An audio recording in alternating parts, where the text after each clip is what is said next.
سبيل الدموع سبيل مريح تنهدى يا صاحي كي تستريح.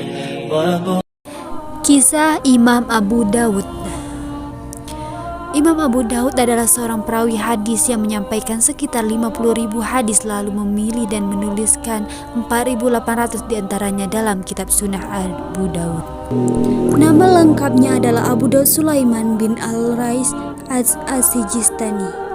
Untuk mengumpulkan hadis, dia berpergian ke Arab Saudi, Irak, Qurani, Mesir, Suriah, Disani, Maru, dan tempat-tempat lain, menjadikan salah seorang ulama yang paling luas perjalanannya.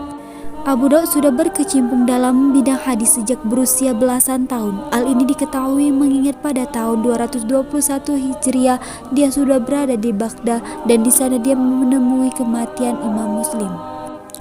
Aku menyaksikan jenazahnya dan mensolatkannya, walaupun sebelumnya dia telah pergi ke negeri-negeri tetangga Sijistan seperti Khurasan, Baghdad, Harran Rai, dan Naisabur.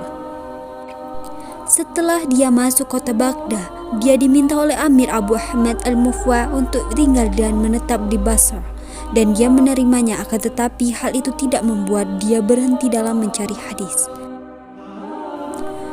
Inilah guru-guru Imam Abu Daud dan murid-murid Imam Abu Daud.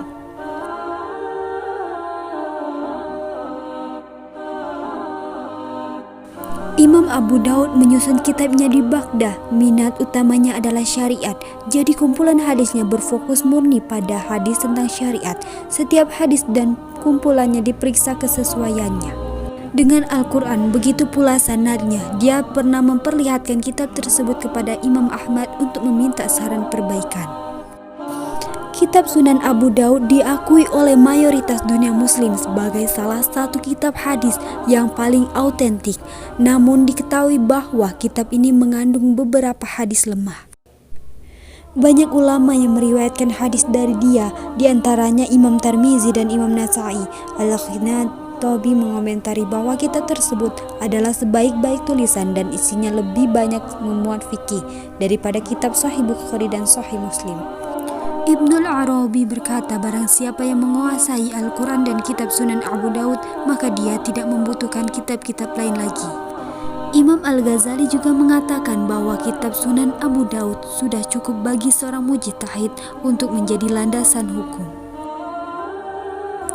Ia adalah imam dari imam Ahlus Sunnah wal Jamaah yang hidup di Basra, kota berkembangnya kelompok Qadariyah. Demikian juga berkembang di sana pemikiran Khawarij, Mu'tazilah, Murji'ah, dan Syiah. Tetapi walaupun demikian, dia tetap dalam keistiqomahan di atas sunnah, dan dia pun membantah Qadariyah dengan kitabnya Al-Qadar. Demikian pula pembantahan dia atas Khawarij dalam kitab Akhbar Al-Khawarij, dan juga membantah terhadap pemahaman yang menyimpang dari kemurnian ajaran Islam yang telah disampaikan oleh Rasulullah. Maka tentang hal itu bisa dilihat pada kitab As-Sunnah yang terdapat padanya bantahan-bantahan dia terhadap Jahmiyah, Murji'ah, dan Mu'tazilah. Dia lahir sebagai seorang ahli urusan hadis, juga dalam masalah fikih dan usul, serta masyhur dan akan kewaraannya dan kezuhudannya. Kefakihan dia terlihat ketika mengkritik sejumlah hadis yang berkaitan dengan hukum. Selain itu terlihat dalam penjelasan bab-bab fikih atau sejumlah karyanya seperti Sunan Abu Daud. Al-Imam Al-Muhaddis Abu Daud lahir pada tahun 202 Hijriah dan wafat pada tahun 275 Hijriah di Basrah.